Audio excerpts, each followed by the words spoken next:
Hello foodies, welcome to cook with Sai Shubha channel. ನಾನು ಇವತ್ತು ಸೌತೆಕಾಯಿ ತಂಬುಳಿ ಮಾಡ್ತಿದ್ದೀನಿ. ಈ ಬೇಸಿಗೆ ಕಾಲಕ್ಕೆ ಮಡಿಕೆಲಿ ಮಾಡ್ಕೊಂಡು ಇಟ್ಕೊಂಡು ತಿಂತಾರೆ, ಮಾತ್ರ ಸಖತ್ತಾಗಿರುತ್ತೆ. ನೀವು ಒಂದು ಟೈಮ್ ಈ ಥರ ಮಾಡಿ ನೋಡಿ, ಸಿಂಪಲ್ ಆಗಿರುತ್ತೆ. ಬೇಸಿಗೆ ಕಾಲಕ್ಕೆ ಮಾಡಿಸಿರೋ ಥರನೇ ಇದೆ ಅಂತ ಹೇಳ್ಬೋದು ಈ ಸಾಂಬಾರು. ಹಾಗೆ ವಿಡಿಯೋನ ಎಲ್ಲ ಸ್ಕಿಪ್ ಮಾಡ್ದಂಗೆ ಕೊನೆ ತನಕ ನೋಡಿ. ವಿಡಿಯೋ ಇಷ್ಟ ಆದರೆ ಲೈಕ್ ಮಾಡಿ, ಶೇರ್ ಮಾಡಿ.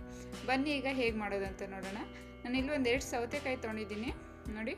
ಈ ಸೈಜಲ್ಲಿ 2 ಸೌತೆಕಾಯಿ ಇದ್ರೆ ಸಾಕು. ನಾನಿಲ್ಲೊಂದು ಮಿಕ್ಸಿ ಜಾರ್ ತಗೊಂಡು ಅದಕ್ಕೆ ಒಂದು 1/4 ಕಪ್ ಆಗೋಷ್ಟು ತೆಂಗಿನಕಾಯಿ ಕಟ್ ಮಾಡಿ ಹಾಕೋತಿದ್ದೀನಿ. ನೀವು ತುರ್ದಾರ ಹಾಕ್ಬೋದು. ಅದಕ್ಕೆ ಇಲ್ಲಿ 1.5 ಸ್ಪೂನಷ್ಟು ಜೀರಿಗೆ ಇದೆ.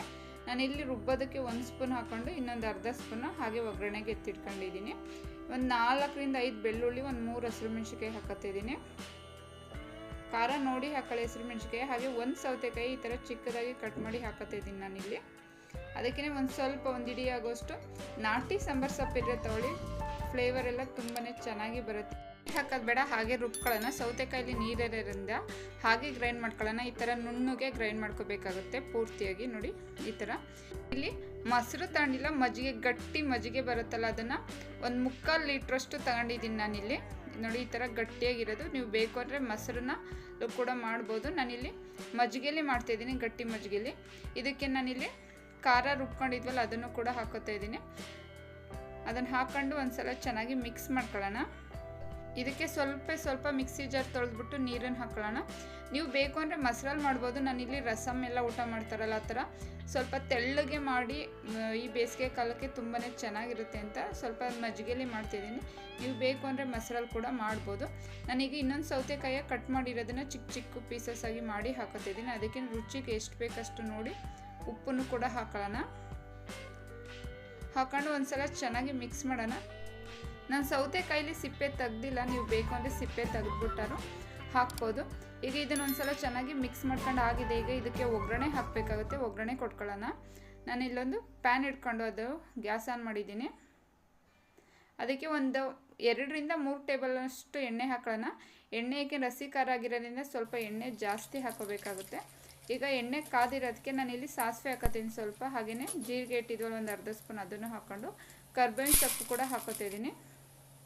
ಹಿಂಗೆ ಕೂಡ ಹಾಕೋತಿದ್ದೀನಿ. ಸಾರಿ, ನಾನು ಹಿಂಗೆ ಫಸ್ಟ್ ಹಾಕಿಲ್ಲ, ಸ್ವಲ್ಪ ಲಾಸ್ಟಿಗೆ ಹಾಕಿದ್ದೀನಿ. ನೀವು ಕರ್ಬೇವಿನ ಸೊಪ್ಪು ಹಾಕೋಕ್ಕಿಂತ ಮುಂಚೆನೇ ಹಿಂಗನ್ನು ಹಾಕೊಳ್ಳಿ. ಹಾಗೆ 2 ಒಣಮೆಣ್ಸಿಕಾಯಿ ಕೂಡ ಹಾಕ್ಕೊಂಡು ಒಂದು 30 ಸೆಕೆಂಡು ಫ್ರೈ ಮಾಡ್ಕೋಬೇಕಾಗುತ್ತೆ. ಈಗ ಅದು ಫ್ರೈ ಆಗಿದೆ. ಇದಕ್ಕೆ ನಾನಿಲ್ಲಿ ಎಳ್ಳು ಹಾಕೋತಿದ್ದೀನಿ 1 ಸ್ಪೂನಷ್ಟು. ಆಪ್ಷನಲ್ಲು, ಬೇಕು ಅಂದರೆ ಹಾಕಿ, ಇಲ್ಲಾಂದರೆ ಸ್ಕಿಪ್ ಕೂಡ ಮಾಡ್ಬೋದು. ಎಳ್ಳು ಹಾಕೋದ್ರಿಂದ ಚೆನ್ನಾಗಿರುತ್ತೆ ಫ್ಲೇವರ್ ಎಲ್ಲ ಅಂತ ನಾನಿಲ್ಲಿ ಎಳ್ಳನ್ನು ಕೂಡ ಹಾಕಿದ್ದೀನಿ. ಎಳ್ಳನ್ನು ಹಾಕ್ಕೊಂಡು ಲೋ ಫ್ಲೇಮಲ್ಲಿ ಇಟ್ಕೊಂಡು ಫ್ರೈ ಮಾಡ್ಕೋಬೇಕಾಗುತ್ತೆ. ಇದನ್ನು ಕೂಡ 1 ನಿಮಿಷ ಹಾಕ್ಕೊಂಡು ಲಾಸ್ಟಲ್ಲಿ ಅರಿಶಿನ ಹಾಕೊಳ್ಳೋಣ. ಫಸ್ಟೇ ಹಾಕಿದ್ರೆ ಅದು ಸೀದೋಗುತ್ತೆ, ಚೆನ್ನಾಗಿ ಬರೋಲ್ಲ ಒಗ್ಗರಣೆ. ಲಾಸ್ಟಲ್ಲಿ ಅರಿಶಿನ ಹಾಕ್ಬಿಟ್ಟು ಒಂದ್ಸಲ ಮಿಕ್ಸ್ ಮಾಡಿಬಿಟ್ಟು ಗ್ಯಾಸನ್ನು ಆಫ್ ಮಾಡಿಬಿಟ್ಟು ಇಲ್ಲಿ ಬಿಸಿಯಾಗಿರೋದನ್ನೇ ಹಾಕೋಬೇಕಾಗುತ್ತೆ. ಡೈರೆಕ್ಟ್ ಹಾಗೆಯೇ ತಣ್ಣಗಾಗೋದೇನು ಬೇಡ, ಬಿಸಿ ಇರೋದನ್ನೇ ಹಾಕೋದ್ರಿಂದ, ಹಸಿ ಖಾರ ಆಗಿರೋದ್ರಿಂದ ಅದ್ರದ್ದೊಂದು ಫ್ಲೇವರು ಬಿಸಿಯಾಗಿರೋದನ್ನೇ ಹಾಕಿದ್ರೆ ತುಂಬಾ ಚೆನ್ನಾಗಿ ಬರುತ್ತೆ ನೋಡಿ. ಎಷ್ಟು ಚೆನ್ನಾಗಿದೆ ಅಂತ ಮಡಿಕೆಯಲ್ಲಿ ನೀವು ರಿಯಲಿಯಾಗಿ ಮಾಡಿ ನೋಡಿ.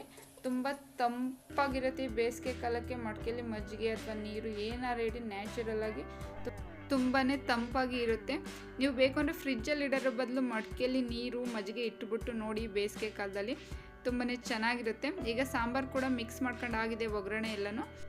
ಈ ಟೈಮಲ್ಲಿ ಬೇಕು ಅಂದರೆ ಉಪ್ಪನ್ನು ನೋಡಿ ಚೆಕ್ ಮಾಡಿಬಿಟ್ಟು ಉಪ್ಪನ್ನು ಕೂಡ ಹಾಕೋಬೋದು.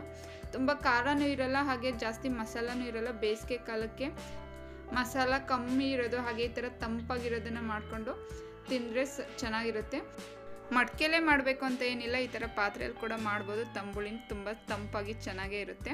ನಾನೀಗ ಮಡಿಕೆಯಿಂದ ಒಂದು ಪಾತ್ರೆಗೆ ಹಾಕಿ ಸರ್ವ್ ಮಾಡಿ ತೋರಿಸ್ತಾ ಇದ್ದೀನಿ. ಬೇಸಿಗೆ ಕಾಲದಲ್ಲಿ ಈ ಥರ ತಂಬುಳಿ ಈ ಥರ ಎಲ್ಲ ಮಾಡ್ಕೊಂಡು ತಿಂತಾರೆ, ತುಂಬಾ ಚೆನ್ನಾಗಿರುತ್ತೆ. ಅನ್ನಕ್ಕೆ ರಸಮ್ ಥರ ತೆಳ್ಳಗೆ ಹಾಕ್ಕೊಂಡು ತಿಂತಾರೆ. ಈ ಟೈಮಲ್ಲಿ ತುಂಬಾ ಚೆನ್ನಾಗಿ ಬರುತ್ತೆ. ನೀವು ಕೂಡ ಮಾಡಿ ಹೇಗೆ ಬಂತು ಅಂತ ಕಾಮೆಂಟ್ ಬಾಕ್ಸಲ್ಲಿ ಕಮೆಂಟ್ ಮಾಡಿ ಫ್ರೆಂಡ್ಸ್. ವಿಡಿಯೋ ಇಷ್ಟ ಆಗಿದೆ ಅಂತ ಅನ್ಕೋತೀನಿ. ವಿಡಿಯೋ ಇಷ್ಟ ಆದರೆ ಲೈಕ್ ಮಾಡಿ, ಫ್ಯಾಮಿಲಿ ಆ್ಯಂಡ್ ಫ್ರೆಂಡ್ಸ್ಗೆ ಶೇರ್ ಮಾಡಿ. ಹಾಗೆ ಆದಷ್ಟು ನನ್ನ ಚಾನಲ್ನ ಸಬ್ಸ್ಕ್ರೈಬ್ ಮಾಡಿಕೊಂಡು ನೋಡಿ ಫ್ರೆಂಡ್ಸ್. Thank you.